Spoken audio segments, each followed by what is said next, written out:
Morning breakfast skip பண்ணுறதோ, இல்லை ஸ்ட்ரெஸ்ஸில் இருக்கிறதோ, இல்லை ஸ்லீப் பேட்டர்ன் டிஸ்டர்ப் ஆகிறதோ, இல்லை அவசரத்தில் வீட்டில் சாப்பிட முடியாமல், வீட்டில் செய்ய முடியாமல், உணவு செய்ய முடியாமல், இல்லை ஹோட்டலில் சாப்பிட்றதோ, ஒரு பீரியட் ஆஃப் டைமில் எப்படி இருந்தாலும் வயிறு சம்மந்தமான பிரச்சனைகள் வருது. ஒரு ஏப்பம் வருது, நெஞ்சரிச்சல் வருது. உடனே ஃபஸ்ட்டு விஷயம் என்ன பண்ணுறோம்? மருந்து கடைக்கு போகிறோம். அவங்க ஒரு மாத்திரையோ இல்லை ஒரு லிக்விடோ கொடுக்குறாங்க. கொடுத்த உடனே இமீடியட் ரிலீஃப் வருது. ரிலீஃப் வந்தோடனே நம்மளுக்கு நேச்சுரலாக என்ன தோணும்? அவ்வளோதான், என் பிரச்சனை சரியாயிடுச்சு. இந்த மாதிரி இருக்கும்போது சரியாவது, நோ ப்ராப்ளம். ஆனால் குடல் சம்பந்தப்பட்ட புற்றுநோய்க்கு வந்து அதிக எனக்கு டாப் 3ல இருக்கு. ஸோ அப்படி பார்க்கும்போது நம்ம வந்து ஒரு கட் ஹெல்த்துக்கு வந்து ஒரு பெரிய ஒரு முக்கியத்துவம் கொடுக்கறதுலன்றது இதுக்கே ஒரு பெரிய எக்ஸாம்பிளா இருக்கு. 2 விதமா சொல்லுவாங்க, morning eat like a king, at dinner eat like a பெகர்னு. நம்ம அப்படியே ஆப்போசிட்டா தான் பண்ணுவோம். லேட் நைட்டாக சாப்பிட்றது, மார்னிங் கம்மியாக எடுக்கிறது, அவுட் சைட் ஃபுட் எடுக்கிறது, இது எல்லாமே ஸ்லோவாக டைஜஸ்டிவ் சிஸ்டம்ஸை பாதிப்பு உண்டாக்கும். ஸோ உங்களுக்கு ஆரம்பத்தில் செரிமான கோளாறாக வரும். ஒரு பீரியட் ஆஃப் டைமில் அதிகமான ஆசிட் உண்டாக்கும். அந்த ஆசிடே அல்சரை உண்டாக்கும். அந்த அல்சர் புற்றுநோய்க்கு ஆரம்ப விஷயமா இருக்கும். நீங்கள் என்னைக்கு மார்னிங் நல்லா சாப்பிட்றீங்களோ, கண்டிப்பாக சொல்கிறேன், நைட்டு அதிகமாக சாப்பிடவே மாட்டீங்க.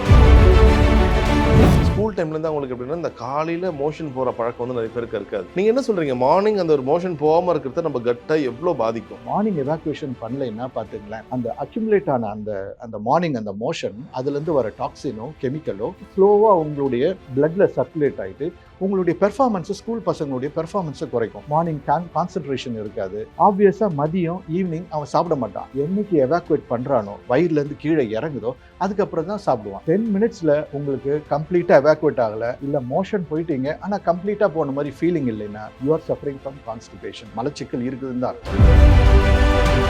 சாப்பிட்டு ஒரு 10 நிமிஷத்துலேயே எனக்கு வயிறை கலக்கிடும்ப்பா. அது என்ன மாதிரி, அது ஆஃபீஸாக இருக்கட்டும், இல்லை எங்கே வேணா போயிட்டோம், நீங்கள் அப்போ தான் சாப்பிட்றீங்க. சாப்பிட்டு ஒரு 5 நிமிஷம் 10 நிமிஷம் கூட இல்லை, அது ஹோட்டலில் கூட நிறைய பேர் சாப்பிட்டுட்டு டக்குன்னு அங்கே இருக்க ரெஸ்ட் ரூம் யூஸ் பண்ணுவாங்க. சாப்பிட்ட உடனே மோஷன் வருது, வயிறை கலக்கின்னு வருதுன்னா சாப்பிட்டது அப்படியே வெளியே வந்துடுச்சுன்னு அர்த்தம் கிடையாது. அங்கே ஏற்கனவே ஸ்டே ஆகிட்டு தான் வருது. அதே போல் வயிறு சம்மந்தப்பட்டு வரும்போது கொஞ்சம் 2 நாள் சிக்கன் எடுத்தால் கூட ஐயோ வயிறு ஹீட் ஆகிடும். அது ஹீட் ஆகும் போது என்ன ஆகும், ஆட்டோமேட்டிக்காக வந்து வயிறு வலிக்கும். உண்மையிலே ஹீட் ஆகும், உடம்பு ஹீட் ஆகுறதுக்கும் வயிறு வலிக்கும் சம்மந்தம் இருக்கா? ஆக்சுவலாக ஹீட்டு கோல்டு அப்படின்லாம் எதுவும் கிடையாது. உங்களுக்கு ஒரு டிஸ்டர்பன்ஸை உண்டாக்குது. அந்த டிஸ்டர்பன்ஸை நீங்கள் ஹீட்டுன்னு நினைக்கிறீங்க, அது ஹீட்டாக மாறிடுது. ரொம்ப பயங்கரமாக நான் பாடி பில்டிங் பண்ணுறேன், உடம்பை பக்காவாக வச்சுக்கிறேன் எல்லாமே சொல்லுவாங்க. அவங்க எடுக்கிறது பார்த்தீங்கன்னா தொடர்ந்து ஒரு வே ப்ரோட்டீன் எடுத்திருப்பாங்க, ஒரு கிரியேட்டின் எடுப்பாங்க. உண்மையிலே இந்த மாதிரி நிறைய இந்த ஒரு ப்ரோட்டீன் எடுக்கிறதாலேயோ சப்ளிமெண்ட்ஸ் எடுக்கிறதாலேயோ அது நம்மளுடைய கட்டையோ இல்லை ஸ்டமக்கையோ பாதிக்குமா சார்? எக்ஸஸாக ப்ரோட்டீன் எடுக்கும்போது கண்டிப்பாக உங்களுடைய உறுப்புகளில் சிலது பாதிப்பு கண்டிப்பாக வரும். ஈவன் இந்த எக்ஸஸ் கான்சன்ட்ரேட்டட் ப்ரோட்டீன், நேச்சுரலாக இல்லாமல் கான்சன்ட்ரேட்டட் ப்ரோட்டீன் எடுக்கும்போது, மோர் ஆஃப் நான்வெஜ் ப்ரோட்டீன் எடுக்கும்போது கண்டிப்பாக அதை டாலரேட் பண்ணுற கெப்பாசிட்டி வயிறுக்கும் கிடையாது, கிட்னியும் கிடையாது. 40 வயசுக்கு மேலே உங்களுக்கு செரிமான பிரச்சனை இருந்தால் கொஞ்சம் கேர்ஃபுல்லாக கவனிச்சிங்க. அது சில நேரத்தில் உங்களுக்கு கேன்சருக்கு உண்டான அறிகுறியாக இருக்கும். எஸ், ஹலோ சார், வணக்கம். வணக்கம். ஸோ பொதுவாக மற்ற டாக்டர்ஸை தாண்டி எப்பவுமே ஒரு கேஸ்ட்ரோ ஸ்பெஷலிஸ்ட்னு வரும்போது அவங்கக்கிட்ட கேட்க வேண்டிய கேள்விகள் வந்து இன்னும் நெருக்கமாக இருக்கும். ஏன்னா எல்லாருக்குமே மற்ற நோய், மற்ற டிசீஸ் அவங்க அட்டம் பண்ணியிருப்பாங்களா இல்லை எக்ஸ்பீரியன்ஸ் பண்ணியிருப்பாங்கன்னு தெரியல. ஆனால் இந்த வயிறு சம்மந்தப்பட்டது வந்து எல்லாருக்குமே பொதுவான விஷயமா இருக்கும். ஸோ அப்படி பார்க்கும்போது சில பேர் ரொம்ப ஒரு பெருமையாக கூட சொல்லுவாங்க, எனக்கு வயிறு ஏதாச்சும் ஒரு சாப்பிட்டோன்னா டக்குன்னு அதை ரியாக்ட் பண்ணோம், பட் ஒன்ஸ் அந்த ஒரு ஸ்டமக் வாஷ் மாதிரி பண்ணிட்டா நான் ஃப்ரீ ஆகிடுவேன்ப்பா. இது எவ்வளோ நாள் அங்கே இருக்குன்னு பார்த்தா ரெகுலராகவே எனக்கு இதுதாங்க ஆகிட்டு இருக்கும், ஆனால் அது ரொம்ப நார்மல். ஸோ எதனால் இதுலேருந்து ஆரம்பிக்கிறேன்னா, ரொம்ப நிறைய பேருக்கு சின்ன வயசுலேருந்தே இந்த ஒரு ப்ராப்ளம் இருக்கும். ஆனால் அவங்க பெருசாக டாக்டர்கிட்ட போக மாட்டாங்க, இது ஒரு சீரியஸான ஒரு விஷயமெல்லாம் பார்க்க மாட்டாங்க. அப்போதைக்கே சரி பண்ணிவிடுவாங்க. இந்த ட்ரிங்க்ஸம் அப்போதைக்கு ஏதாச்சும் ஒன்று எடுத்து குடிப்பாங்க, ஒரு மருந்து எடுத்துப்பாங்க. வயிறு உப்பசமாக இருக்கிறதுக்கோ இல்லை ப்ளோட்டிங்க்கோ இல்லை வயிறு சம்மந்தப்பட்ட பிரச்சனைகள் எது வரைக்கும் ஓகே நீங்கள் வீட்லேயே பார்த்துக்கலாம், எப்போ இந்த சிம்டம்ஸ்லாம் இருக்கும்போது கண்டிப்பாக நீங்கள் டாக்டர்கிட்ட வந்து தான் ஆகணும்னு நீங்கள் சொல்லுவீங்க? நம்ம மக்கள் பெரும்பாலும் பார்த்தீங்கன்னா 2 ஆஸ்பெக்டில் நம்ம எப்பவுமே எல்லாரும் பண்ணுறது தான், இன்க்ளூடிங் மை செல்ஃப். ஒன்று, பிரச்சனையை அதை நம்ம கண்டுக்கிறதே கிடையாது, டோட்டல் நெக்லெக்ட், சுத்தமாக அதை கண்டுக்கிறது கிடையாது. இல்லை ரொம்ப பயப்படுறது, ரொம்ப பயந்து அதுக்கு ஏற்ற மாதிரி ரொம்ப அதிகமான விஷயங்கள்லாம் பண்ணுறது. இந்த 2 விஷயம் நம்மளை வந்து ஒவ்வொரு பிரச்சனையிலையும், ஒவ்வொரு விஷயத்துலையும் பிரச்சனையில் போய் முடியும். இப்போ இந்த கேஸ்ட்ரிக் ப்ராப்ளம், வயிறு உப்பசம், ஜீரண கோளாறு, அடிக்கடி ஏப்பம் வரது, செரிமான கோளாறு, இது எல்லாமே இல்லாதவங்க யாருமே கிடையாது. இப்போ இருக்கிற அவசர உலகத்தில் பார்த்தீங்கன்னா, மார்னிங் பிரேக்ஃபாஸ்ட் ஸ்கிப் பண்ணுறதோ, இல்லை ஸ்ட்ரெஸ்ஸில் இருக்கிறதோ, இல்லை ஸ்லீப் பேட்டர்ன் டிஸ்டர்ப் ஆகிறதோ, இல்லை அவசரத்தில் வீட்டில் சாப்பிட முடியாமல், வீட்டில் செய்ய முடியாமல், உணவு செய்ய முடியாமல் ஃபாஸ்ட் ஃபுட்டில் அந்த நேரத்துக்கு கொஞ்சம், இல்லை ஹோட்டலில் சாப்பிட்றதோ, ஒரு பீரியட் ஆஃப் டைமில் எப்படி இருந்தாலும் வயிறு சம்மந்தமான பிரச்சனைகள் வருது. இப்போ எல்லா வயிறு சம்மந்தமான பிரச்சனையும் நான் சீரியஸ்ன்னு நான் சொல்லலை. ஒரு சில பிரச்சனைகள் ஒரு சில அறிகுறிகள், கவனிக்க வேண்டிய அறிகுறிகள் இருக்கும்போது, நம்ம அத உதாசீனப்படுத்தக்கூடாது. நம்ம என்ன நினைக்கிறோம்னா, ஒரு பிரச்சனை, செரிமான கோளாறு ஏதோ வருது, ஒரு ஏப்பம் வருது, நெஞ்செரிச்சல் வருது. உடனே ஃபர்ஸ்ட் விஷயம் என்ன பண்றோம்?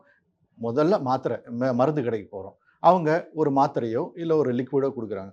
குடுத்த உடனே இம்மீடியேட் ரிலீஃப் வருது. ரிலீஃப் வந்த உடனே நம்மளுக்கு நேச்சுரலா என்ன தோணும்? அவ்வளவுதான். என் சரியாயிடுச்சு. பிரச்சனை சரியாயிடுச்சு. ஆனா பிரச்சனை உள்ள இருக்குதா? இருக்கலாம். அது தானாவும் அது மருந்தாலயும் சரியாயிருக்கலாம். அ இந்த மாரி இருக்கும்போது சரியாவது நோ ப்ராப்ளம். ஆனா அந்த நேரத்துல சில விஷயங்கள கவனிக்கணும்.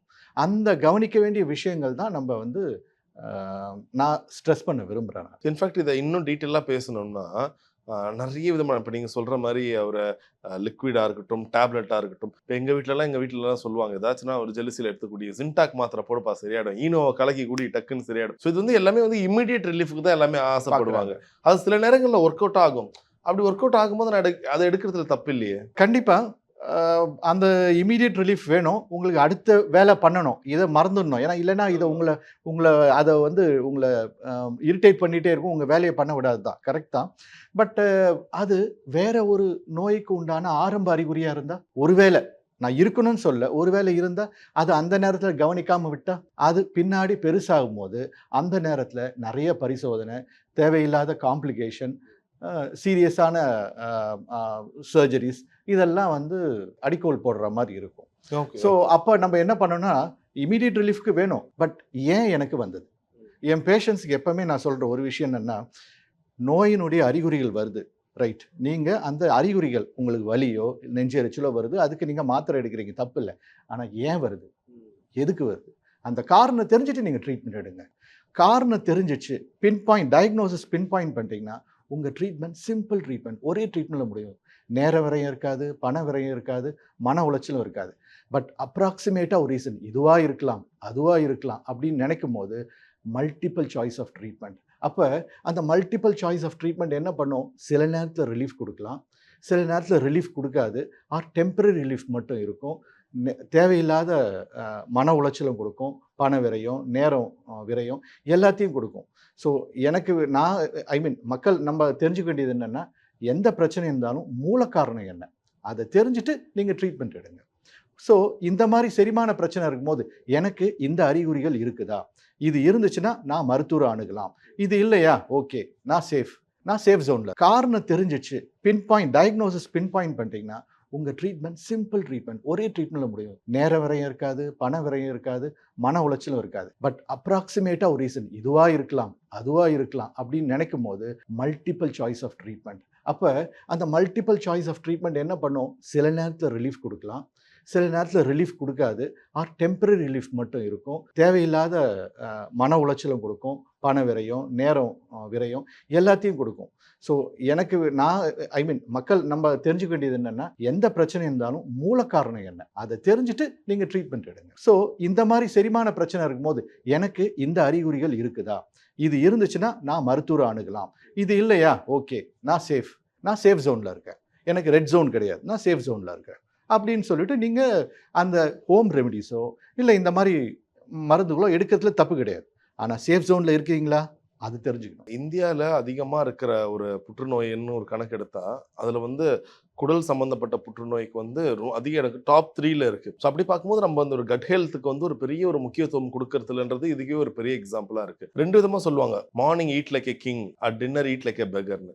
நம்ம அப்படியே ஆப்போசிட்டா தான் பண்ணுவோம். காலையில சாப்பிடாத எல்லாத்தையும் 2 வேளைக்கு சேர்த்து வச்சு டின்னர்ல சாப்பிட்டுட்டு நம்ம படுத்துருவோம். இது வந்து ஒரு நார்மல் ரொட்டீனாவே நெறைய பேருக்கு மாறிடுச்சு. ஏன்னா டாக்டர்ஸ் 9 மணிக்கு படுங்க, 7 மணிக்கு சாப்பிடுங்கன்றாங்க. நம்ம சாப்பிடுறது 10 மணிக்கு, படுக்கிறது ஒரு 12 மணிக்கு, சில பேர் 11 மணிக்கு சாப்பிட்டு 12 மணிக்கு படுக்கிறவங்கலாம் இருக்காங்க. ஸோ இது என்ன ஒரு பின்விளைவுகளை ஏற்படுத்தும்? லேட் நைட்டா சாப்பிடுறது, மார்னிங் கம்மியா எடுக்கிறது, அவுட் சைட் ஃபுட் எடுக்கிறது, இது எல்லாமே ஸ்லோவா டைஜஸ்டிவ் சிஸ்டம்ஸ பாதிப்பு உண்டாக்கும். ஸோ உங்களுக்கு ஆரம்பத்தில செரிமான கோளாறா வரும். ஒரு பீரியட் ஆஃப் டைம்ல அதிகமான ஆசிட் உண்டாக்கும். அந்த ஆசிடே அல்சர உண்டாக்கும். அந்த அல்சர் புத்துநோய்க்கு ஆரம்ப விஷயமா இருக்கும். பட் இது ஒரு விஷயம் நான் சொல்ல விரும்புறேன். ஏன் இந்த சைக்கிள் ரிப்பீட் ஆகுது அப்டின்னா, நீங்க சொல்ற மாரி நைட் வந்து கம்மியா சாப்பிடணும். பெக்கர் மாரி சாப்பிடணுன்றீங்க. கரெக்ட். ஆனா நெறைய டைம் நைட் நெறைய சாப்பிட்டுர்றோம்.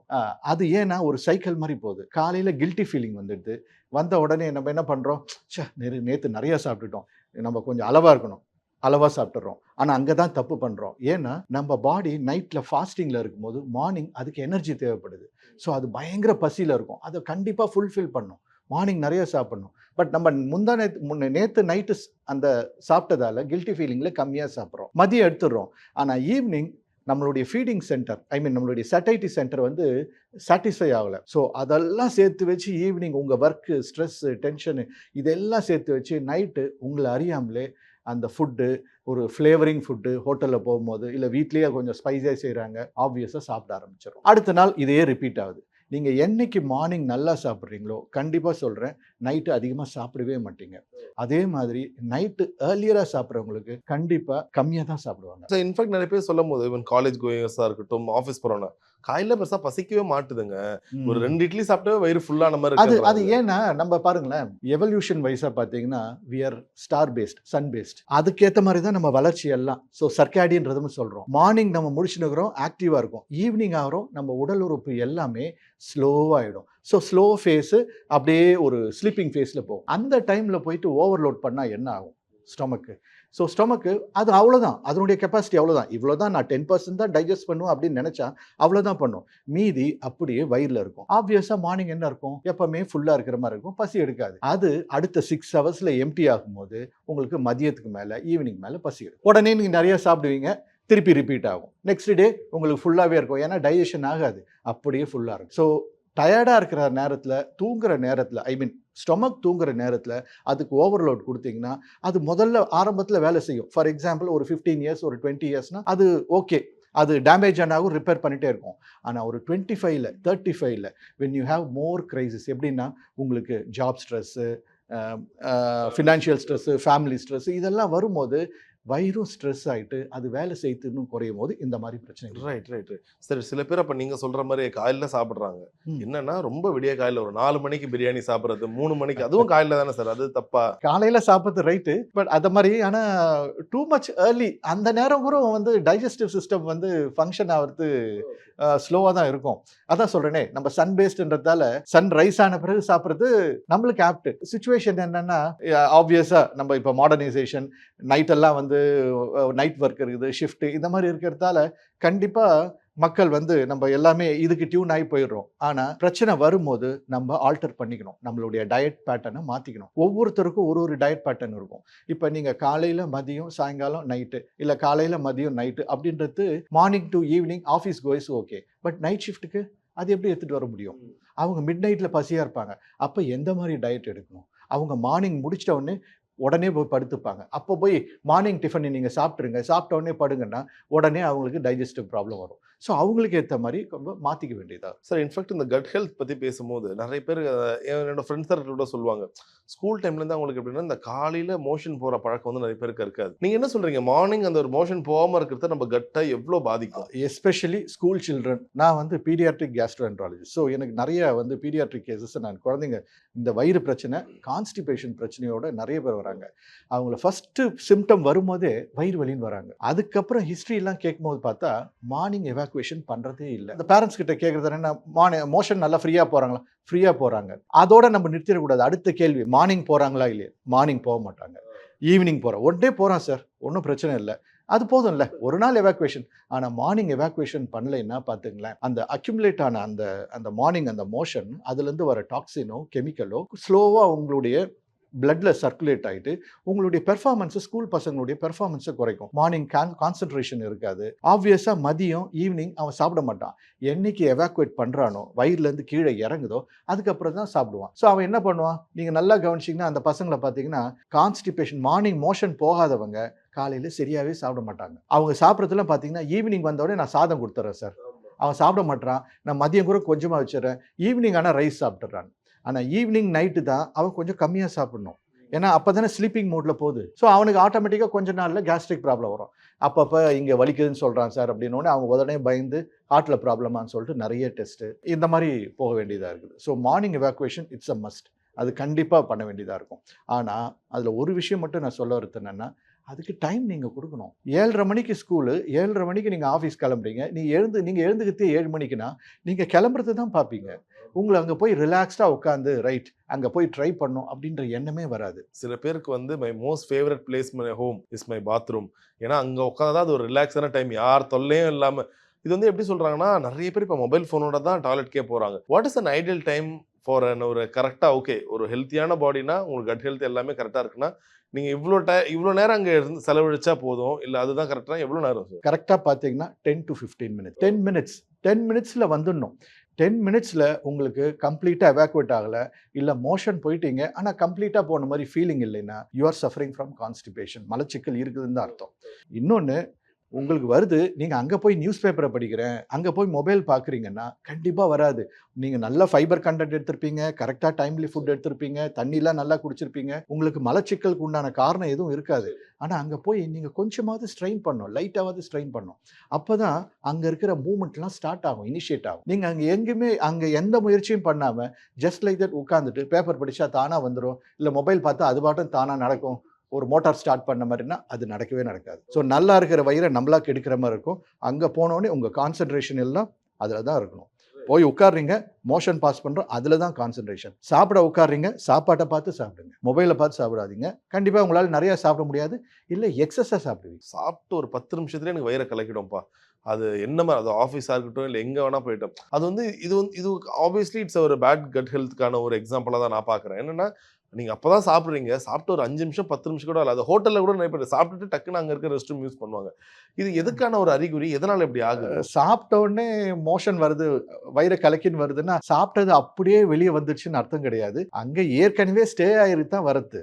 ஏன்னா அவ்வளோ சென்டிமீட்டர்லேருந்து அவ்வளோ ஃபாஸ்ட்டாக நீங்கள் சாப்பிட்டது உடனே வராது. ஸோ எனக்கு வயிறில் ஒட்டலை, நான் சாப்பிட்டதெல்லாம் உடனே வந்துடுச்சு, அதனால எனக்கு வந்து வெயிட் போடல, அது கண்டிப்பாக காரணம் இல்லை. இன்க்ளூடிங் குழந்தைங்களுக்கு தான் நிறைய கம்ப்ளைண்ட்ஸோடு இந்த மாதிரி வருவாங்க. அதுக்கும் இதே மாதிரி நிறைய காரணங்கள் இருக்குது. ஒன்று பார்த்தீங்கன்னா, சில நேரத்தில் வயிறில் குடலில் அல்சரோ இல்லை ஒரு கேஸ்ட்ரைட்டிஸோ இந்த மாதிரி இருந்தால், இந்த மாதிரி சில பேருக்கு இந்த மாதிரி ஒரு கேஸ்ட்ரோகோலிக் ரிஃப்ளெக்ஸ்னுவாங்க, ட்ரிகர் ஆகிடும். அப்படி ஸ்டொமக்கு ஸ்டிமுலேட் ஆனவுடனே கீழே ஸ்டிமுலேட் ஆகிடும். அது சில பேருக்கு வந்துடும். சில பேருக்கு இப்போ நான் சொன்னேன் இல்லைங்களா, இரிட்டபிள் பவுல் சிண்ட்ரோம், ஸ்ட்ரெஸ் ஃபீச்சரால், ஜெனட்டிக் ரீசன்ஸால், இன்னும் சில காரணங்கள், உணவு பழக்க வழக்கங்கள் காரணால், ஸ்லீப் டிஸ்டர்பன்ஸால் என்ன ஆகும், கீழே இருக்கிற அந்த அந்த மலக்குடல் வந்து உங்களுக்கு ஸ்டிமுலேட் ஆகிடும். ஸோ எப்போல்லாம் வயிறில் வந்து இறங்குதோ அது ஸ்டிமுலேட் ஆகி உடனே தள்ளிடும். ஸோ கொஞ்சம் மோஷன் இருக்கிறது வெளியே உடனே வந்துடும். ஆர் ஸ்மால் இன்டெஸ்டைன், சிறுகுடல்லேருந்து பெருங்குடல், இந்த பெருங்குடலில் அந்த லிக்விடாக இருக்கிற மோஷன், சாலிடாக இல்லாமல் லிக்விடாக இருக்கிற மோஷன் உடனே வெளியே அடிச்சிடும். இது ஒரு சாதாரண நோய்க்கு உண்டான அறிகுறியாக இருக்கும். இதை பற்றி பயப்பட வேண்டியதில்லை. தொடர்ந்து ஒரு வருஷம் ஒருத்தர் ஹோட்டல்லையே சாப்பிட்டுட்டு வர்றாங்கன்னா அவங்களுடைய கட் ஹெல்த் எப்படி இருக்கும்? உங்கள் குடலில் நல்ல கிருமிங்க உங்களுக்கு சிறுகுடல் இருக்குது. நீங்கள் ஒரு ஹோட்டலில் போய் சாப்பிட்றீங்க. ஸோ அந்த ஹோட்டலில் அந்த என்னதான் 5 ஸ்டார் ஹோட்டலாக இருந்தாலும் அந்த உணவில் ஒரு சில கிருமிங்க இருக்கும். ஃபஸ்ட்டு அந்த கிருமி உங்களை என்ட்ரானவுன்னு டிஸ்டர்ப் பண்ணும். ஆனால் உங்கள் நல்ல கிருமி அதை ஃபைட் பண்ணும். ஒரு பீரியட் ஆஃப் டைமில் அதே இடத்துல சாப்பிடும்போது அந்த கிருமியெல்லாம் இங்கே காலனைஸ் ஆகிடு உங்கள் உடம்போடு ஒத்து போயிடும். ஸோ ஆரம்பத்தில் மக்கர் பண்ணும். எப்படின்னா, இது நல்லா வேலை செய்யும் போது உங்களுக்கு ஒன்றும் தெரியாது, இது கம்மியாக வேலை செய்யும் போது அந்த கிருமி உங்களுக்கு டிஸ்டர்ப் பண்ணும். ஆனால் ஒரு 3-4 மாதத்தில் உங்களுக்கு ரொம்ப டிஸ்டர்ப் பண்ணாது. பட் இன்றைக்கி ஒரு ஹோட்டலு, நாளைக்கு ஒன்று, நாளன்னைக்கு ஒன்று மாறிட்டே இருக்கும்போது ஒவ்வொரு டைமும் ஒரு விதமான கிருமி வந்து அது வந்து உங்கள் உடம்போடு ஒத்து போகாது. பட் அதுக்காக நான் ஹோட்டலில் சாப்பிட்றது நல்லதுன்னு நான் சொல்ல. குக் பண்ணுறது, நீங்களா வீட்டில் ப்ரிப்பேர் பண்ணது, உங்கள் கையில் நீங்கள் ப்ரிப்பேர் பண்ணது, இட்ஸ் குட், கரெக்ட் தான். பட் வேறு ஆப்ஷனே இல்லாதவங்க, மினிமமாக எனக்கு வயிறு பிரச்சனை வரணும்னு நினைக்கிறவங்க ஒரே ஹோட்டலை சூஸ் பண்ணுங்கள். அது நல்ல ஹோட்டல் உங்களுக்கு தெரியுது, அங்கேயே சாப்பிட பழகிடுங்க. அது உங்கள் உடம்பு உங்கள் கிருமியோடு ஒத்து போயிடும். வாட் ஆர் ஒரு ஸ்பெஷல் மேஜிக்கல் ஃபுட் சார்? இதெல்லாம் நீங்கள் ரெகுலராக எடுத்துக்கிட்டிங்கன்னா உங்கள் வயிறு வந்து அவ்வளோ கிளியராக இருக்கும், இல்லை சூப்பராக இருக்கும்னா வாட் ஆர் தட்? ஒரு 5 மேஜிக்கல் ஃபுட் சொல்லுங்களேன் வயிறுக்கு. கீரைகள் கண்டிப்பாக நீங்கள் குக்டு கிரீன்ஸ், அது அந்த கீரை சாலடாக சாப்பிட்றது ரொம்ப ரொம்ப நல்லது. ஸ்ப்ரவுட் சாலட்ஸ், ப்ரோட்டீன் சாலட்ஸுமே உங்கள் வயிறுக்கு ரொம்ப நல்லது. கட் பாக்டீரியாவுக்கு நல்ல ப்ரோட்டீன் சப்ளை, அது உங்கள் சிறுகுடலை நல்ல வளர்ச்சிக்கு எடுத்துகிட்டு போகும். அது நல்ல strong immunity health. And of course different types of nuts and resins, பல வகையான அந்த நட்ஸ் இருக்குது இல்லைங்களா, அது ரெசின்ஸ், அந்த பெரிஸ், இதுவும் எடுக்கிறீங்க. இதுவும் எல்லாமே நான் நிறைய சொல்ல, கொஞ்சம் அந்த மாதிரி இருக்கிறது. And of course fresh fruits. இது ஸ்பெசிஃபிக்காக அப்படின்னா அது சில பீரியட் ஆஃப் டைம் காஸ்ட்லியாக, பட் சீசனல் ஃப்ரூட்ஸ் எடுங்க, அது கண்டிப்பாக உங்களுக்கு காஸ்ட் எஃபெக்டிவாகவும் இருக்கும், அதே நேரத்தில் உங்கள் கட்டுக்கும் நல்லது. வெஜிடபிள்ஸு நிறைய டைம் நம்ம நீர்க்காய்களை விட்டுடுறோம். நிறைய குழந்தைங்களை பார்த்தீங்கன்னா, ஃபேமிலியில் பார்த்தீங்கன்னா எல்லா வெஜிடபிள்ஸ்னால் பீன்ஸு, கேரட்டு, வெண்டைக்காய் அப்படின்னு, பூசணிக்காய், பரங்கிக்காய், சொரக்காய் இதெல்லாம் யாருக்குமே தெரிய வாட்டர் மாட்டேங்குது. கண்டென்ட் அதிகமா இருக்க இந்த மாதிரி. இந்த இதெல்லாம் வந்து நல்ல கட் இம்யூனிட்டிக்கு ரொம்ப நல்லது. அதே போல வயிறு சம்மந்தப்பட்டு வரும்போது கொஞ்சம் 2 நாள் சிக்கன் எடுத்தா கூட ஐயோ! வயிறு ஹீட் ஆயிடும். அது ஹீட் ஆகும்போது என்ன ஆகும்? ஆட்டோமேட்டிக்கா வந்து வயிறு வலிக்கும். உண்மையிலே உடம்பு ஹீட் ஆவுறதுக்கும் வயிறு வலிக்கும் சம்மந்தம் இருக்கா? ஹீட் ஆவறதுக்கு அப்படின்னு கிடையாது. அது உங்களுக்கு அந்த நேரத்துல மோஷன் பிரச்சனை. அதாவது லூஸ் மோஷனோ, இல்ல கான்ஸ்டிபேஷனோ வரும்போது, நீங்க பாஸ் பண்ணும்போது, சில நேரத்துல அந்த இடம் கொஞ்சம் எரோஷன்ஸ் அதாவது புண்ணாயிடும். அப்போ உங்களுக்கு எரிச்சல் வரும். அத சிலர் என்ன நெனைக்கிறோம்னா, பாடி ஹீட் ஆயிடுச்சு, எனக்கு வலிக்குது, எரிச்சலா இருக்குது அப்படின்ற மாரி ஃபீல் பண்றது. ஒரு சில நேரத்துல வயிறு இங்க அதாவது மேல் வயிறு பார்த்தீங்கன்னா, ஒரு எரிச்சல் அதாவது ஆசிட் அதிகமா சுரந்து, அதனால எரியறது. பாடி ஃபுல்லா ஃபீல் பண்ணுவாங்க. அப்படி இருக்கும்போது, அவங்க பாடி ஃபுல்லா ஹீட்ட ஃபீல் பண்ணும்போது, எரிச்சல ஃபீல் பண்ணும்போது, அவங்க என்ன சொல்லுவாங்கன்னா, இந்த ஃபுட்ட சாப்பிட்ட உடனே எனக்கு பாடி ஹீட் ஆயிடுச்சுன்னு. ஆக்சுவலா ஹீட்டு, கோல்டு அப்படின்லாம் எதுவும் கிடையாது. உங்களுக்கு ஒரு டிஸ்டர்பன்ஸ உண்டாக்குது. அந்த டிஸ்டர்பன்ஸ நீங்க ஹீட்டுன்னு நெனைக்கிறீங்க. அது ஹீட்டா மாறிடுது. ரொம்ப பயங்கரமா நான் பாடி பில்டிங் பண்றேன், உடம்ப பக்காவா வச்சுக்கிறேன் எல்லாமே சொல்லுவாங்க. அவங்க எடுக்கிறது பார்த்தீங்கன்னா, தொடர்ந்து ஒரு வே புரோட்டீன் எடுத்திருப்பாங்க, ஒரு கிரியேட்டின் எடுப்பாங்க. நெறைய அவங்க வந்து சப்ளிமெண்ட்ஸ் எடுக்க ஆரம்பிப்பாங்க. உண்மையிலேயே இந்த மாரி நெறைய இந்த ஒரு புரோட்டீன் எடுக்கிறதாலயோ, சப்ளிமெண்ட்ஸ் எடுக்கிறதாலயோ, அது நம்மளுடைய கட்டையோ இல்ல ஸ்டொமக்கையோ பாதிக்குமா சார்? எக்ஸஸா புரோட்டீன் எடுக்கும்போது, கண்டிப்பா உங்களுடைய உறுப்புகள்ல சிலது பாதிப்பு கண்டிப்பா வரும். ஏன்னா, நீங்க சின்ன வயசுலேருந்து அதுக்கு டியூன்ட் இல்ல. நீங்க சாப்பிடுறது எல்லாமே நம்ம மெஜாரிட்டி ரைஸ நெறைய எடுத்துக்கிறோம். ஒரு 20% புரோட்டீன் எடுத்துக்கிறோம். 25% ஈக்குவலா ஃபேட் எடுத்துக்கிறோம். நம்ம நெறைய புரோட்டீன்ஸ் எடுக்கிறது இல்ல. திடீர்னு நான் வந்து ஜிம்முக்கு போறேன், எக்சர்சைஸ் பண்றேன்னு சொல்லி கான்சன்ட்ரேட்டட் புரோட்டீன் எடுக்கும்போது, ஆப்வியஸா கிட்னி அதுக்கு ஃபேஸ் பண்ணவே இல்ல. கண்டிப்பா அது வந்து பாதிப்பு உண்டாகுது. அதே மாரி வயிறும் இந்த வகையான ஃபுட்டு சாப்பிட்டு தான் நான் இப்ப ஏற்கனவே சொன்ன மாரி சிறுகுடல்ல உங்களுக்கு அந்த கிருமி ஃபார்ம் ஆகுது இல்லையா? அது உங்களுக்கு பொறந்து 6 மந்த்ஸ்லயே உங்களுக்குன்னு யூனிக்கா ஒண்ணு ஃபார்ம் ஆயிடும். ஸோ, நீங்க உங்க வீட்ல சாப்பிடுற அந்த சாப்பாட டைஜெஸ்ட் பண்ற கெப்பாசிட்டி அந்த கிருமிக்கு இருக்கும். ஸோ, நீங்க வீட்ல என்னதான் நீங்க சாப்பிட்டாகூட, ஒரே நாள்ல 3 வேள நான்வெஜ் சாப்பிட்டாகூட உங்களுக்கு பெருசா ஒண்ணும் எஃபெக்ட் ஆகாது. ஆனா, டிஃபரண்டான ஒரு புரோட்டீன நீங்க சாப்பிடும்போது, அதனால டாலரேட் பண்ண முடியாது. அந்த பாக்டீரியா வேறு வகையா ரியாக்ட் பண்ண ஆரம்பிக்கும். அப்போ உங்களுக்கு பிரச்சனை வரும். அண்ட் கண்டிப்பா ஈவன் இந்த எக்ஸஸ் கான்சன்ட்ரேட்டட் புரோட்டீன் நேச்சுரலா இல்லாம கான்சன்ட்ரேட்டட் புரோட்டீன் எடுக்கும்போது, மோர் ஆஃப் நான்வெஜ் புரோட்டீன் எடுக்கும்போது, கண்டிப்பா அத டாலரேட் பண்ற கெப்பாசிட்டி வயிறுக்கும் கிடையாது, கிட்னிக்கும் கிடையாது. ஸோ ஈக்குவலா எடுக்கிறது நல்லது. ஸோ இப்போ வயிறு நெறைய பேர் சொல்லுவாங்க. இப்படி சாப்பிட்ட உடனே உப்பசமா இருக்கு. ஒரு மாரி டைஜெஸ்ட் ஆகாத மாரியே ஒரு ஃபீல் இருக்கு. இன்னும் நெறைய பேருக்கு இருக்க பிரச்சனைனா பசிக்கவே மாட்டுது. அந்த பசிக்கான ஒரு ஃபீலே இருக்க மாட்டுது. இது யார் நெறைய சொல்லுவாங்கன்னா, இந்த ஸ்மோக்கிங் ஹேபிட் இருக்கவங்களுக்கு, கொஞ்சம் ஆல்கஹால் குடிக்கிறவங்களுக்கு. ரெகுலர் ஸ்மோக்கிங்க்கும் இந்த ஒரு பெருசா பசி தன்மை இல்லாததுக்கும் காரணம் இருக்கா? கண்டிப்பா. ஸ்மோக்கிங், ஆல்கஹால் ஸ்லோவா உங்களுடைய வயிற, அப்புறம் கணையத்த, அதுக்கப்புறம் உங்களுடைய லிவர கொஞ்சம் கொஞ்சமா பாதிப்பு உண்டாக்கும். இப்ப நம்ம வயிறு எடுத்துப்போம். வயிற பாதிப்பு வரும்போது, அது 2 வகையான பாதிப்பு உண்டாகுது. நெறைய பேருக்கு தெரியுது என்னன்னா, வயிறு பாதிப்பு உண்டாக்கும்போது, அது ஆசிட அதிகமா உருவாக்குது. அதுதான் எல்லாருக்கும் தெரியும். அதிகமான ஆசிட் உருவாக்கும்போது, அந்த ஆசிட் ஸ்லோவா அந்த குடல்ல ஏதாவது ஒரு பகுதிய அரிச்சு அல்சர்னா அந்த தோல்ல ஒரு பள்ளம் அப்படின்றத உருவாக்குது. இது அல்சர். ஓகே. பட் நெறைய பேருக்கு தெரியாத ஒண்ணு இருக்குது. குடல்ல எதுவும் அல்சர்லாம் உருவாகாது. ஆனா, இந்த வகையான இந்த ஆல்கஹாலோ, ஸ்மோக்கிங்கோ குடலுடைய மூவ்மெண்ட்ட குறைச்சிரும். மூவ்மெண்ட் எப்படின்னா, நம்ம சாப்பிடுறோம் வச்சுக்கங்க. அந்த சாப்பாடு டைஜெஷன் ஆகணும்னா 2 விஷயம் வேணும். 1 ஆசிட் அங்க போய் சுரந்து அந்த ஃபுட் மேல ஆக்ட் ஆகணும். ஆனா, ஆசிடும், ஃபுட்டும் ஒரு ஸ்பீட்ல ரிவால்வ் ஆகணும். ஃபார் எக்ஸாம்பிள் மிக்ஸி வச்சுக்கங்களேன். மிக்ஸி நான் ஆன் பண்றேன். ஆன் பண்ணிட்டு ஒரு கரெக்ட்டா ஒரு 1ல 2ல வச்சுடுறேன். அது ரிதமா சுத்துது. டைஜெஷன் ஆகும். ஆனா மிக்ஸிய டக் டக் டக் டக்குன்னு பண்றோம் வச்சுக்கங்களேன். எப்ப டைஜெஷன் ஆகும்? ஐ மீன் எப்ப அரைக்கும் அது? அதே மாரி தான் அந்த பர்ட்டிகுலர் ரிதம்னு ஒண்ணு இருக்குது. இத்தனை மில்லிமீட்டர் பெர் செகண்ட்ல அந்த குடல் மூவ் ஆனா தான் உங்க ஃபுட் 1 ஆர் 2 ஹவர்ஸ்ல டைஜெஷன் ஆகி சிறுகுடல்ல போகும். இப்ப அந்த மாரி போகாம இது இர்ரெகுலரா ஆகுது வச்சுங்க. ஸ்மோக்கிங்காலயோ, ஆல்கஹால்லயோ அங்க இருக்கிற நரம்புகள்லாம் பாதிப்பாகி ஒரு பாராலிசிஸ் மாரி, ஒரு ஹெமி பாராலிசிஸ் அதாவது சரியா இயக்கம் இல்லாம போகுது. மூவ்மெண்ட்ல ப்ராப்ளம் இருக்குது வச்சுங்களேன். அந்த ஃபுட் 2 மணி நேரத்துல டைஜெஸ்ட் ஆகுறது 6 மணி நேரம், 7 மணி நேரம் ஆகும். இப்ப அவ்ளோ நேரம் அந்த ஃபுட் அங்க ஸ்டொமக்லயே இருக்கும்போது, அந்த ஃபுட்லேருந்து ஸ்லோவா கேஸ் வர ஆரம்பிக்கும். அந்த கேஸ் வந்த உடனே ஃபர்ஸ்ட் என்ன பண்ணும் அப்படின்னா, கேஸ் என்ன? இட் அசென்ட்ஸ் அதாவது மேல போகும் இல்லையா?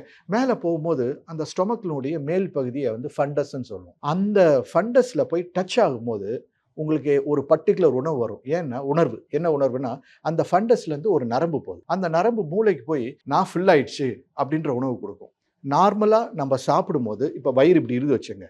சாப்பிடும்போது கீழ இறங்கும். கொஞ்சம் கொஞ்சமா சாப்பிடும்போது என்ன ஆகும்? மேலே மேலே ஃபுல்லானவுடனே இந்த ஃபண்டஸ்ன்னு சொல்கிறேன் பாருங்க, அதை போய் டச் ஆனவுடனே ரைட் உங்கள் மைண்டு சாட்டிஸ்ஃபைட், ஏன்னா ஃபுல் ஆயிடுச்சு, இதோட நிறுத்திடலாம் அப்படின்னு உணர்வு கொடுக்கும். ஆனால் இப்போ என்ன ஆயிடுச்சு, ஸ்டொமக்கில் ஃபுல்லாக இல்லை ஃபுட்டு, ஆனால் கேஸ் போய் அதை போய் டச் பண்ணுது, உங்களுக்கு ஒரு ஃபுல்னஸ் எஃபெக்ட் கொடுக்குது. ஸோ உங்கள் வயிறு ஆக்சுவலாக உள்ள கொஞ்சம் கேஸ் தான் இருக்கும், இல்லை உங்களுக்கு வயிறு ஃபுல்லாக கூட இருக்காது, ஆனால் நீங்கள் ஃபுல்லாக இருக்கிற மாதிரி ப்ளோட்டிங் சென்சேஷனை கொடுக்கும். அண்ட் ரியலாக சில பேருக்கு பார்த்தீங்கன்னா வயிறு அந்த நேரத்தில் பெருசாக இருக்கும். ஏன்னா உடனே மூளை ஒரு தப்பான மெசேஜ் அங்கே கொடுத்து வயிறை ரொம்ப ஓவராக ரிலாக்ஸ் பண்ண வச்சிடும். அப்போ கொஞ்சம் ப்ளோட்டடாக இருப்பாங்க. அந்த நேரம் சில பேருக்கு என்ன ஆகும், அப்படியே ஹார்ட்டையும் லங்ஸையும் அழுத்தி எனக்கு சாப்பிட்ட பிறகு பார்த்தீங்கன்னா வயிறு டைட்டாகி மூச்சு வாங்குது அப்படின்னு சொல்கிற ஒரு கம்ப்ளைண்ட்டோடு வருவாங்க. பட் இது எல்லாமே அல்சரால் கிடையாது, குடல் மூமெண்ட்டு இர்ரெகுலராக போயிடுச்சு, அதனால் வரும். நார்மலாக வயிறில் சிறுகுடல்லையும் பெருங்குடல்லையும் கேஸ் கொஞ்சம் ஃபார்ம் ஆகும். அந்த கேஸை நம்மளுக்கு அறியாமலே ஒரு நாளைக்கு 10லேருந்து 15 முறை ரிலீஸ் பண்ணுவோம். நம்மளுக்கு தெரியாது, உங்களுக்கே தெரியாது, நீங்கள் ரிலீஸ் பண்ணுவீங்க, நீங்கள் ஃபீலே பண்ண மாட்டீங்க. நீங்கள் ஃபீல் பண்ணி ரிலீஸ் பண்ணுறீங்க பாருங்கள், அது எக்ஸஸ். ஸோ எக்ஸஸாக நீங்கள் கேஸ் பாஸ் பண்ணுறீங்கன்னா அது ஒரு டிஸ்டர்பன்ஸ் ஆகுதுன்னு அர்த்தம். அதாவது உங்களுக்கு தெரிஞ்சு நீங்கள் கேஸை பாஸ் பண்ணுறீங்க, கேஸ் சவுண்டோடவோ சவுண்டு இல்லாமலோ எப்படி இருந்தாலும் பாஸ் பண்ணுறீங்க, உங்களுக்கு தெரியுது பார்த்தீங்களா, அது வந்து டிஸ்டர்பன்ஸ். இப்போ அந்த டிஸ்டர்பன்ஸ் இருக்குதுன்னா அது எதனாலன்றது பார்த்துக்கணும். மோர் ஆஃப் த டைம் அது வந்து உங்களுக்கு பார்த்தீங்கன்னா உணவில் ஏதோ ஒரு பிரச்சனை. ஒரு சில உணவு செரிமானம் இல்லாமல் இருக்கலாம், ஒரு சில உணவு ஒவ்வாமையாக இருக்கலாம். உதாரணத்துக்கு சில பேருக்கு பால் லாக்டோஸ் இன்டாலரன்ஸ் சொல்லுவாங்க, பால் சம்மந்தமானது ஒத்துக்காது. பன்னீர், பால், தயிர், சில நேரத்தில் நெய், வெண்ணெய் இதெல்லாம் எடுக்கும்போது ஸ்வீட்ஸ், பால் ஸ்வீட்ஸ், மில்க் ஸ்வீட்ஸ் இதெல்லாம் எடுக்கும்போது உள்ளே போன உடனே அவங்களுக்கு நிறைய கேஸ் ஃபார்ம் ஆகி அது எக்ஸஸாக வெளியே ரிலீஸ் பண்ணும். கேஸ் ஃபார்ம் ஆனவுடனே ஒரு டிஸ்கம்ஃபர்ட் வருது இல்லையா, அது பாடி ரிலீஸ் பண்ணதுக்கு 2 மெக்கானிசம் எடுத்துக்கும். ஒன்று ஏப்பமாக வரும், இல்லைன்னா கேஸாக பாஸ் பண்ணும். இப்போ இந்த கேஸ் பாஸ் பண்ணுறது வந்து எக்ஸஸாக போனாலும் அது டிஸ்டர்பன்ஸ் இருக்குது. அந்த டிஸ்டர்பன்ஸு சீரியஸான டிஸ்டர்பன்ஸாக இருக்கணும்னு அவசியம் கிடையாது. ஒரு சில உணவு ஒவ்வாமையாக இருக்கலாம், அந்த உணவு மட்டும் நீங்கள் அவாய்ட் பண்ணிட்டீங்கன்னா உங்களுக்கு வராமல் போகலாம். ஒரு சில நேரத்தில் நான்வெஜ் எக்ஸஸாக நீங்கள் சாப்பிட்றீங்க, I mean outside non veg, contaminated food சாப்பிட்றீங்க. ஒவ்வொரு டைமும் வெளியே கண்டாமினேட்டட் ஃபுட்டு சாப்பிடும்போது லூஸ் மோஷன், வயிறு வலி வரணும்னு கிடையாது. அது உள்ளே அஃபெக்ட் ஆனாலும் நான் சொன்னேன் இல்லையா, அந்த குட் பாக்டீரியா அதெல்லாம் ஃபைட் பண்ணிவிட்டு மினிமமாக ஒரு எஃபெக்டோட கேஸை மட்டும் உண்டாக்கி தள்ளிடும். ஸோ அப்போவும் உங்கள் வயிறு பாதிப்பாயிருக்காது. இதெல்லாம் மைல்ட் டிஸ்டர்பன்ஸ். சில நேரத்தில் ஃபவுல் ஸ்மெல்லிங்காக வரும். ஃபவுல் ஸ்மெல்லிங்காக வந்தால் கொஞ்சம் கவனிச்சிக்கணும், ஏன்னா உங்களுக்கு மட்டும் இல்லை சுற்றி இருக்கிறவங்களுக்கு எம்பரசிங் தான் அது. ஸோ அதனால் அதை நீங்கள் ட்ரீட் பண்ணணும். அதுவும் அநேகமாக I mean most of the time அதுக்கு வந்து காரணம் சிறுகுடலில் இருக்கிற பாக்டீரியா மாறி போகும். பாக்டீரியா வந்து என்டையராக வேற ஒரு பாக்டீரியா மாறுது வச்சுங்களேன். இப்போ sulphide gas, methane gas produce பண்ணுற பாக்டீரியா போய் உள்ளே உட்காந்துருது வச்சுங்களேன். நம்ம குக்கிங் கேஸ் இண்டியன் அந்த ஸ்மெல்லோட கேஸ் வரும்.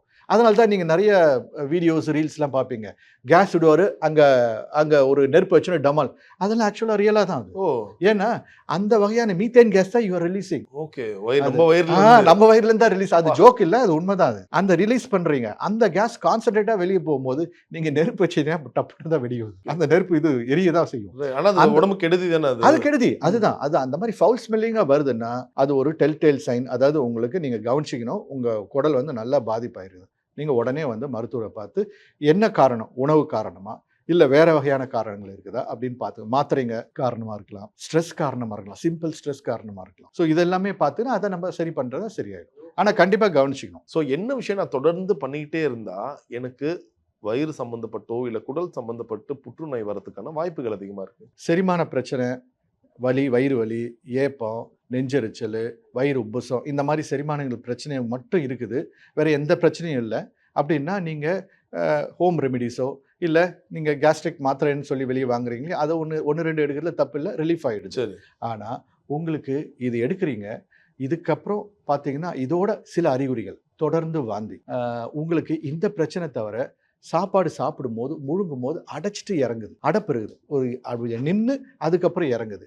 ஸோ இந்த வகையான அறிகுறி இருந்தாலோ இல்லை சில நேரத்தில் மோஷன் பாஸ் பண்ணும்போது, மலம் கழியும் போது கருப்பாக மலம் வருது அப்படின்னாலோ, இல்லை மலம் பாஸ் பண்ணும்போது பிளட்டு வருது அப்படின்னாலோ, இல்லை வாந்தி பண்ணும்போது பிளட் ஸ்டெயின்ட் வாமிட்டிங், ரத்தம் கலந்த ஒரு வாந்தி வருதுன்னாலோ, இல்லை உங்களுக்கு இந்த பிரச்சனையோட இல்லாமல் பசியே இல்லை, முக்கியமாக வெயிட் லாஸ் ஆக ஆரம்பிக்குது அப்படின்னா உடனே கவனிச்சிக்கணும். இது எதுவுமே இல்லாமல் கூட ஒரு சில விஷயம் நிறைய காமனாக பார்க்குறோம். இப்போ இதெல்லாம் இருந்தால் கூட நிறைய பேர் அதை கரெக்டாக கவனிச்சிடுறாங்க. இவ்வளோ இந்த பிரச்சனை இருக்குது, ஆனால் இதெல்லாம் கூட இருக்குது, அப்போ உடனே போய் பார்த்தணுன்னு. பட் ஒரு சில விஷயம் வந்து நிறைய டைம் நம்ம தவறுறோம். என்னென்னா ஒரு பிரச்சனை உங்களுக்கு தொடர்ந்து இருந்துகிட்டே இருந்தால் அது கண்டிப்பாக கவனிச்சிக்கணும். ஈவன் தோ நீங்கள் மாத்திரை எடுத்து அந்த நேரம் ரிலீஃப் கிடைக்குது அப்படின்னாலும், நீங்கள் கேஸ்ட்ரிக் மாத்திரை எடுக்கிறீங்க, ரிலீஃப் ஆகுது, ஒரு வாரம் நல்லா இருக்கீங்க, நீங்கள் வெளியே தான் சாப்பிட்றீங்க, இல்லை ஏதோ ஸ்பைஸியாக எடுக்கிறீங்க, ரிலீஃப் வருது, திருப்பி திருப்பி அந்த பிரச்சனை வந்துகிட்டே வருங்களா, தொடர் பிரச்சனைகள், அதே செரிமான பிரச்சனை, வேற எந்த அறிகுறியும் இல்லாமல் இருந்தால் கூட கண்டிப்பாக நீங்கள் கவனிச்சிக்கணும். ஒருவேளை அது ஆரம்ப அறிகுறியாக இருக்கலாம், இல்லை சாதாரண பிரச்சனையாகவும் இருக்கலாம். இதை விட ரொம்ப முக்கியமானது, 40 வயசுக்கு மேலே உங்களுக்கு செரிமான பிரச்சனை இருந்தால் கொஞ்சம் கேர்ஃபுல்லாக கவனிச்சுங்க. அது சில நேரத்தில் உங்களுக்கு கேன்சருக்கு உண்டான அறிகுறியாக இருக்கலாம். பட் இந்த ஃபீச்சர்ஸும் இருக்கணும். இதுலேயும் முக்கியமாக கொஞ்சம் எக்ஸ்ட்ரீம் ஏஜ் 60 வயசு வரைக்கும் நல்லா இருக்கிறாங்க, சுகர் இது, பிபி இது இல்லை, எதுவுமே இல்லை, எந்த பிரச்சனையும் இல்லை, சடனாக ஒரு செரிமான பிரச்சனை ஆரம்பிக்குது. திடீர்னு ஒரு 2 நாள், ஏன்னா இந்த மாதிரி பேஷண்ட்ஸ் நான் பார்த்துருக்கேன், எந்த பிரச்சனையும் இல்லை சார், நல்லா இருக்கிறேன், எனக்கு ஒரு பிரச்சனையும் கிடையாது, 2 நாளாக எனக்கு வயிறு கொஞ்சம் சாப்பிட்டா வயிறு கொஞ்சம் ஃபுல்லான மாதிரி இருக்குது, பசியே இல்லை, அவ்வளோதான், வெயிட் லாஸ் இல்லை, வாந்தி இல்லை, மலத்தில் ரத்தம் இல்லை, கருப்பு எதுவுமே இல்லை. ஆனால் இந்த சிம்டம் டேஞ்சரான சிம்டமாக இருக்கும். இந்த மாதிரி எத்தனை பேர் வந்திருப்பாங்க இந்த சிம்டமோட? 2 நாள் பிரச்சனைக்கு யார் போவாங்க? இது வரைக்கும் இல்லாமல் 60 வயசில் 70 வயசில் புதுசாக வந்துச்சுன்னா அது கவனிச்சிக்கணும். ரீசன்ட் ஆன்செட் டிஸ்பெப்சியான்னு நாங்கள் சொல்லுவோம் மெடிக்கலில். சமீபமாக வந்த ஒரு பிரச்சனைகள், இது வரைக்கும் இல்லை, எனக்கு புதுசாக வந்துருக்குது, இந்த ஏஜில் கவனிச்சிக்கணும். ஸோ விஎஸ் ஹாஸ்பிட்டல் போன்ற ஒரு ஹாஸ்பிட்டலில் டெக்னிக்கலாகவும் இது ரொம்ப ரிச்சாக இருக்கும். நிறைய விஷயங்கள் வந்து ஹைலி எக்யூப்டான ஒரு எக்யூப்மெண்ட்ஸை வச்சு நிறைய சர்ஜரிஸ் ஹேண்டில் பண்ணுறாங்கலாம் கேள்விப்பட்டோம். இஸ் இட் லைக் ஓகே தானே, பாசிபிள் தானே இது எல்லாத்தையும் சரி பண்ணுறது? ஆரம்ப ஸ்டேஜில் நம்ம கண்டுபிடிச்சிட்டு வச்சுங்களேன் சில பிரச்சனைகள்லாம், அதை வந்து ரொம்ப சிம்பிள் டெக்னிக்ஸில், எண்டோஸ்கோபிக் டெக்னிக்ஸ்லேயே வந்து அதை எண்டோஸ்கோபி வழியாகவே கிளியர் பண்ணிடலாம். சம்டைம்ஸ் வெறும் அல்சர் மட்டும் இருக்கும், அது வந்து கரெக்டான முறையில் ட்ரீட் பண்ணால் பின்னாடி கேன்சர் ஆகிறத தடுக்கலாம். ஆரம்ப ஸ்டேஜ் கேன்சராக இருக்கும், அதுவும் சர்ஜரி இல்லாமல் advance technique, endoscopic mucosal resection, endoscopic submucosal dissection, அது மாதிரி ஒரு இதெல்லாம் இருக்குது. எண்டோஸ்கோபி வழியாகவே சர்ஜரி பண்ணாமல் இதை மாதிரி சரி பண்ணது. ஸோ இந்த மாதிரியும் சரி பண்ணிடலாம். ஒரு ஸ்டேஜுக்கு மேலே போகும்போது சர்ஜரி தான்னாலும் சர்ஜரியிலே நிறைய அட்வான்ஸ் டெக்னிக்ஸ்லாம் வந்தது. கீஹோல் சர்ஜரியில் அது ரொம்ப நாளாக இருக்கிறது தான். இன்னும் ஃபர்தர் அட்வான்ஸ் ரொபோட்டிக்லாம் இருக்குது. ஸோ இதெல்லாம் பண்ணும்போது பார்த்தீங்கன்னா ஹாஸ்பிட்டல் ஸ்டேவும் இல்லை, பேஷண்ட்டு ஃபியர் பண்ணவும் தேவையில்லை, அதாவது பயப்படவும் தேவையில்லை. போகிறாங்க, போயிட்டு அந்த சர்ஜரி முடிச்சிடுறாங்க, 2 days 3 days ஸ்டே பண்ணிட்டு வீட்டுக்கு வந்துடுறாங்க. ஒரு வாரத்தில் அவங்க நார்மல் ஒர்க் பண்ணலாம். ஸோ சர்ஜரி பற்றி ரொம்ப பயப்பட வேண்டியதில்லை. இது ஒரு விஷயம் நான் சொல்ல விரும்புகிறது என்னென்னா, எல்லா கேன்சர் பேஷண்ட்டுக்கும் சர்ஜரி போகணுன்னு அவசியம் இல்லை. ஆரம்ப ஸ்டேஜில் வரும்போது சில பேருக்கு எண்டோஸ்கோபிக்கலாம், சில பேருக்கு கீமோ கொடுப்பாங்க, சில பேஷண்ட்ஸுக்கு சர்ஜரி. பட் 3மே இப்போ லேட்டஸ்ட்டாக அட்வான்ஸ் நிறையா இருக்கிறதால பேஷண்ட்டுக்கு ரொம்ப தொந்தரவு பண்ணி, ரொம்ப பிரச்சனை பண்ணி உண்டாக்குற ஒரு ட்ரீட்மெண்ட் இல்லை. Okay okay okay alright sir. So ஏன்னா வழக்கமாக நிறைய டாக்டர்ஸ் கிட்ட பேசி முடிக்கும் போது ஒரு பெரிய ஒரு பயம் இருக்கும், ஐயோ இதெல்லாம் சொல்லிட்டாங்களே, இப்போ எதுவுமே நம்ம எடுக்கக்கூடாது. பட் நீங்கள் சொல்லும் போது அது ஒரு பெரிய ஒரு கான்ஃபிடென்ட்டே கொடுக்குது. ஓகே, இது எல்லாமே நம்மளுடைய ரெகுலர் ரொட்டீனில் இருக்குது, பட் இதை இந்த மாதிரி மாற்றிக்கிட்டா நம்மளுடைய உடம்பும் நல்லா இருக்கும், நம்மளுக்கு கட் ஹெல்த்தும் நல்லா இருக்கும்னு. ஈவன் அது சர்ஜரி வரைக்கும் போனால் கூட அது ஒரு பயம்லாம் இல்லை, அது ஒரு எண்டோஸ்கோபிக் மூலமாகவே அதுக்கான ஒரு பாதை இருக்குன்னு தெரியும் போது அது ஒரு பெரிய ஒரு ரிலீஃபாக இருக்குது. Thank you so much for time and all the best sir. Thank you.